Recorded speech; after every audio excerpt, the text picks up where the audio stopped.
Spoken ट्युटोरियलच्या editing existing content वरील पाठात आपले स्वागत.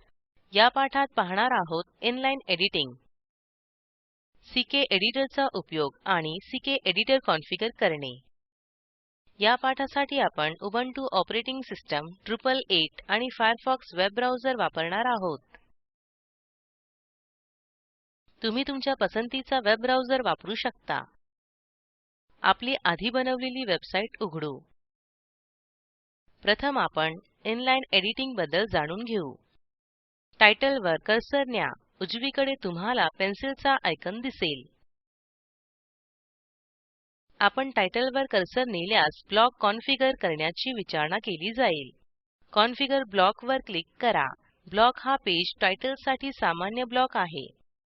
हा बदलल्यावर प्रत्येक नोडवर पेज टायटल्स दिसण्याचा प्रकार बदलेल. गो बॅक टू साइट वर क्लिक करा. पेन्सिलवर कर्सर न्या आणि कॉन्फिगर ब्लॉकवर क्लिक करा. आपल्याला टॅब बदलायचे असल्यास ते येथे बदलू शकता. मी हे तसेच ठेवत आहे. बॅक टू साइट वर क्लिक करा. आता कंटेंट एरियामधील पेन्सिलवर क्लिक करा. तुम्हाला 3 पर्याय दिसतील: क्विक एडिट, एडिट आणि डिलीट. क्विक एडिट इनलाईन विंडोमधील फ्रंट एंड एडिटिंग आहे. नोडसाठी एडिट आपल्याला मुख्य एडिटिंग विंडोमध्ये परत घेऊन जातो. डिलीट कन्फर्मेशन दिल्यावर नोड डिलीट करेल. इनलाईन फॅशनमध्ये नोडला एडिट करण्यासाठी क्विक एडिटवर क्लिक करा. हे आपल्याला एकेका नोडच्या विविध भागांमध्ये नेईल. यावर क्लिक केल्यास त्यात आणखी कंटेंट समाविष्ट करू शकतो, सोर्स बघू शकतो आणि काही टेक्स्ट बोल्ड करू शकतो. त्यात काही बदल केल्यास Drupal आपल्याला सेव्ह करण्यास सांगतो. नोड अपडेट करण्यासाठी सेव्ह क्लिक करा. आता आर्टिकल नोड कसे बदलायचे ते पाहू. जसे की welcome to Drupalville. Quick edit click करा. लक्षात घ्या, येथे फ्रंट एंड मध्ये टायटल आणि बॉडी फील्ड्स एडिट करण्यायोग्य आहेत, परंतु आपण इमेज एडिट करू शकत नाही. इमेज एडिट करण्यासाठी एडिट स्क्रीनवर जाण्याची आवश्यकता असते. आता बॉडीमध्ये बदल करू शकतो. हे सेव्ह करू शकतो. आपण क्विक एडिट विंडोमध्ये टॅग्सही एडिट करू शकतो. Drupalमध्ये फ्रंट एंड एडिटिंग साध्या एडिटिंगसाठी योग्य आहे. कोणत्याही वेळी कंटेंट अपडेट करण्यासाठी Drupalमधील एडिट टॅब एक चांगले वैशिष्ट्य आहे.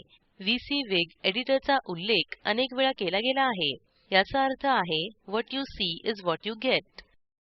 VCWig एडिटर खूपच उपयोगी आहे.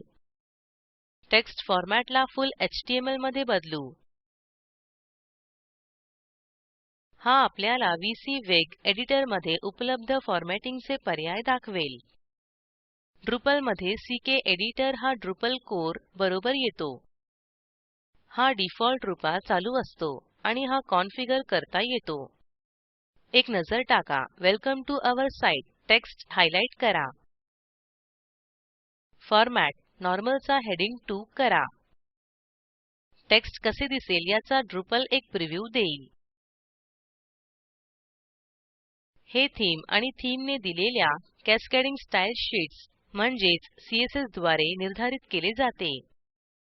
येथे आणखीन थोडा मजकूर लिहा. Editing Drupal nodes is really fun. आता हे टेक्स्ट हायलाइट करा. इटालिक्स बंद करा. टेक्स्टसाठी हायपरलिंक बनवा.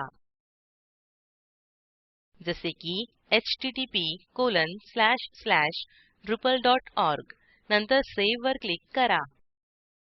त्यावर माऊस फिरवून टेक्स्ट हायपरलिंक झाल्याची खात्री करा. हायपरलिंक काढून टाकण्यासाठी टेक्स्ट हायलाइट करून अनलिंक वर क्लिक करा. केलेले बदल काढून टाकण्यासाठी Ctrl+Z दाबा. येथे बुलेट्स आणि नंबरिंग आयकॉन्स वर क्लिक करून ऑर्डर्ड आणि अनऑर्डर्ड सूची सुद्धा समाविष्ट करू शकतो. अनऑर्डर्ड लिस्ट वर क्लिक करा. नंतर बुलेट्स 1, 2, 3 समाविष्ट करा. आता ऑर्डर्ड लिस्ट वर क्लिक करा. 1, 2 आणि 3 समाविष्ट करा. ब्लॉक कोड्स वापरण्यासाठी काही टेक्स्ट हायलाइट करू. ब्लॉक कोड लिंक वर क्लिक करा. पुन्हा फॉर्मॅटिंग आपल्या थीम नुसार निर्धारित केले जाते. आपण इमेजही सहजपणे समाविष्ट करू शकतो. मी ही फाईल घेत आहे, जी मी प्रथम नोडमध्ये अपलोड केली होती. अल्टरनेट टेक्स्ट फील्डमध्ये आपण Drupal लोगो टाईप करू. अलाइन मध्ये आपण राइट निवडू. वाटल्यास एक कॅप्शन लिहा. शेवटी सेव्ह क्लिक करा. आता हे बॉडी मधील नोडला जोडले गेले आहे. वाटल्यास इमेजवर जाऊन क्लिक करा आणि हव्या त्या ठिकाणी ड्रॅग करा. प्रथम आपल्याला एडिटिंग विंडोचा आकार बदलावा लागेल, म्हणजेच इमेज योग्य त्या जागी जरुरीनुसार ड्रॅग करता येईल. इमेजवर कर्सर फिरवूनही आपल्याला इमेजचा आकार बदलता येतो. ड्रुपल नोडमध्ये इमेजेस समाविष्ट करण्यापूर्वी त्या योग्य आकार आणि फॉरमॅटमध्ये आहेत याची खात्री करून घ्या. ह्यामुळे नोडवर कंटेंटची अलाइनमेंट करण्यास मदत होईल.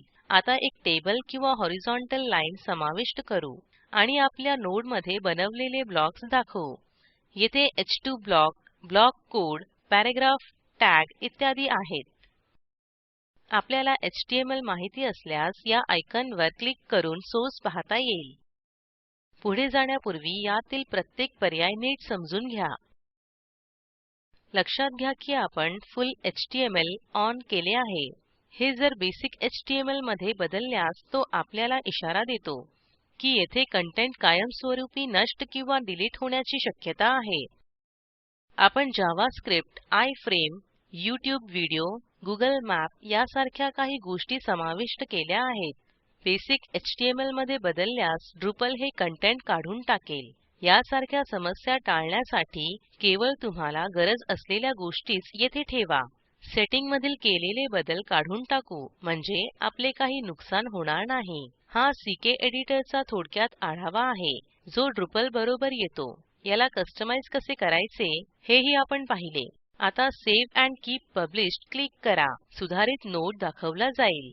आता CK एडिटर कॉन्फिगर करण्यास शिकू. वरील कॉन्फिगरेशन क्लिक करा. आता टेक्स्ट फॉर्मॅट्स एंड एडिटर्स वर क्लिक करा. आपल्याला दिसेल की बेसिक एचटीएमएल आणि फुल एचटीएमएल हे CK एडिटरचा उपयोग करतात आणि हे ऑथेंटिकेटेड यूझर आणि ऍडमिनिस्ट्रेटरला असाईन केले जातात. येथे दोन खास यूझर रोल्स आहेत. ड्रुपलमध्ये आपल्या युजरचे विविध रोल्स असतात आणि प्रत्येक रोलला परमिशन दिलेली असते. येथे ऑथेंटिकेटेड यूझर आणि ऍडमिनिस्ट्रेटर हे बेसिक एचटीएमएल चा वापर करू शकतात. या दोन रोल्ससाठी CK एडिटर असाईन केला गेला आहे. याच प्रकारे ऍडमिनिस्ट्रेटर कडून फुल एचटीएमएल चा उपयोग केला जाऊ शकतो. आता बेसिक एचटीएमएल साठी CK एडिटरला चेक करा. कॉन्फिगर वर क्लिक करा. आता तुम्ही ते विविध रोल्सना असाईन करू शकाल. हव्या त्या टेक्स्ट एडिटरला असाईन करा. त्यांना योग्य ती बटणे वापरण्यास परमिशन द्या. लक्षात घ्या, हा बेसिक एचटीएमएल टेक्स्ट फॉर्मॅट मधील ऑथेंटिकेटेड यूझर साठी ऍक्टिव्ह टूलबार आहे. आपल्याला ऍक्टिव्ह टूलबार मध्ये ही बटन्स समाविष्ट करायची आहेत काय? सोपे आहे. अवेलेबल बटन्स मधून पेस्ट फ्रॉम वर्ड आयकॉन निवडा. माऊस क्लिक करून निळा छोटा बॉक्स उघडेपर्यंत ड्रॅग करा, जिथे आपण आयकॉन समाविष्ट करू शकतो. नवीन ग्रुप समाविष्ट करण्यासाठी एड ग्रुप बटन क्लिक करा. यास कॉपी एंड पेस्ट नाव द्या आणि अप्लाय क्लिक करा. आता पेस्ट फ्रॉम वर्ड आयकॉनला कॉपी एंड पेस्ट सेक्शन मध्ये क्लिक आणि ड्रॅग करा. आता सर्व पेस्ट आयकॉन्स येथे समाविष्ट करा. आपण बेसिक एचटीएमएल फॉर्मॅटसाठी आपल्या बारवर 3 नवीन बटन्स समाविष्ट केली आहेत. पेस्ट आयकॉन्सची सर्व टूलबारमध्ये आवश्यकता असते, कारण बहुतांश टेक्स्ट फाईल्समध्ये कॉपी पेस्ट केले जाते. आपण इनलाईन इमेजेस सुद्धा अपलोड करूया आणि कितीही रुंदी आणि उंचीची जास्तीत जास्त 32 MB साईजची फाईल अपलोड करू. तुमच्या इन्स्टॉलेशनमध्ये ही साईजची मर्यादा भिन्न असू शकेल. आपल्या गरजांनुसार आपण येथे कोणतेही सेटिंग बदलू शकतो. स्वतः लिंक बनवण्याऐवजी आपण नेहमी URL ला लिंक मध्ये बदलू इच्छितो. हे आपण कन्व्हर्ट URLs इंटो लिंक्स पर्याय क्लिक करून करू शकतो. आपल्याकडे येथे फिल्टर सेटिंग्ज ही आहेत. Limit allowed HTML tags click करा. जेव्हा आपण सोर्स पाहतो ज्याचा आपल्याला उपयोग करता येईल असे एचटीएमएल टॅग्स समाविष्ट करू शकतो. हा वास्तवात प्रभावशाली VCWig एडिटर आहे आणि हा कॉन्फिगरेशनचा भाग आहे. सर्व बदल करून झाल्यावर सेव्ह कॉन्फिगरेशन बटन क्लिक करा. आता आपले कंटेंट पाहू. वेलकम टू ड्रुपलविल नोडमध्ये एडिट पर्याय निवडा. लक्षात घ्या की आपण फुल एचटीएमएल ऑन केल्यामुळे काहीही बदलले नाही. आता याला बेसिक एचटीएमएल मध्ये बदला. सर्व बदल येथे दिसतील. जरी आपण आपले ब्लॉक्स बघू शकत नसलो, पेस्ट आयकॉन्स उपलब्ध आहेत. मला ही इमेज येथे नको आहे. या इमेजवर क्लिक करून कीबोर्डवरील बॅकस्पेस किंवा डिलीट की दाबून डिलीट करू. Save and keep published click करा. पुन्हा कॉन्फिगरेशन क्लिक करा. खाली स्क्रोल करून text formats and editor click करा. यावेळी आपण फुल एचटीएमएल टूलबार कॉन्फिगर करू. लक्षात घ्या की येथे आपल्याला काही अधिक बटन्स मिळाली आहेत, परंतु पेस्ट आयकॉन्स नाहीत. शो ग्रुप नेम्स क्लिक करा आणि आता दुसऱ्या ओळीतील एड ग्रुप क्लिक करा. याला कॉपी अँड पेस्ट नाव द्या. आता ही आपण कॉपी अँड पेस्ट सेक्शनमध्ये ड्रॅग आणि पेस्ट करू. अशा प्रकारे येथे खाली आपल्याकडे हे सर्व पर्याय परत आले आहेत. आतासाठी सेव्ह कॉन्फिगरेशन बटन क्लिक करा. पुन्हा आपल्या वेलकम टू ड्रुपलविल वर जा आणि ह्यास फुल एचटीएमएल मध्ये बदला. कंटिन्यू क्लिक करा. आपल्याला बटनांच्या 2 रांगा दिसतील, म्हणजेच आपला एडिटर सेट झाला आहे. सीके एडिटरवर काही काळ काम करू आणि तो नीट कळल्याची खात्री करून घ्या. आपण या पाठाच्या अंतिम टप्प्यात आहोत. थोडक्यात आपण या पाठात जाणून घेतले इनलाईन एडिटिंग, सीके एडिटरचा उपयोग आणि सीके एडिटर कॉन्फिगर करणे. हा व्हिडिओ एक्विया आणि ओएस ट्रेनिंग यावर आधारित असून आयआयटी बॉम्बेच्या स्पोकन ट्युटोरियल प्रोजेक्टने संशोधित केला आहे.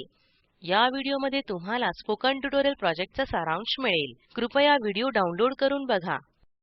Spoken tutorial project team spoken ट्युटोरियल्सच्या सहाय्याने कार्यशाळा चालविते. ऑनलाईन परीक्षा उत्तीर्ण होणाऱ्या विद्यार्थ्यांना प्रमाणपत्रही दिले जाते. अधिक माहितीसाठी कृपया आम्हाला लिहा. स्पोकन ट्युटोरियल प्रोजेक्टसाठी अर्थसहाय्य NMEICT, MHRD आणि NVLI ministry of culture, government of India यांच्याकडून मिळालेले आहे. सहभागासाठी धन्यवाद.